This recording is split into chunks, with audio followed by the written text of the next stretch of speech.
ఈ పాట నాకు తెలుసు. నాకు గూడా చిన్నప్పటి నుంచి వింటున్నా తెలుసు. అయితే భజనల్లో పాడుతున్నా. హ్మ్. తర్వాత ఈ పాట చేయించాలనేటువంటి సంకల్పం మాత్రం మా అబ్బాయి మణికంఠది. ఓకే.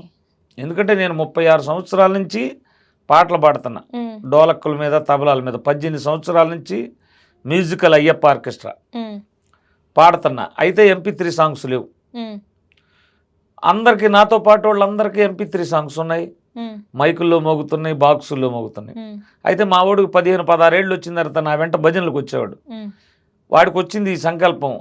నాన్నగారు బాగా పాడతాడు, హ్మ్. అందరికీ మైకుల మీద మోగుతున్నాయి, ఈయనకి లేదు గుర్తింపు రావట్లేదని చేపిద్దామని నన్ను అడిగాడు. అడిగితే నాయన ఈరోజు పాట చేయాలంటే 30,000, 40,000, 50,000 క్వాలిటీకి చేయాలంటే మనం ఆటోలు నడుపుకొని జీవనం అంత ఖర్చు పెట్టడం మన వల్ల కాదని చెప్పేవాడిని. అయితే మరి వాడి ఫ్రెండు పాపం బాపట్లో పవన్ సి పసుపులేట్ అని హ్మ్.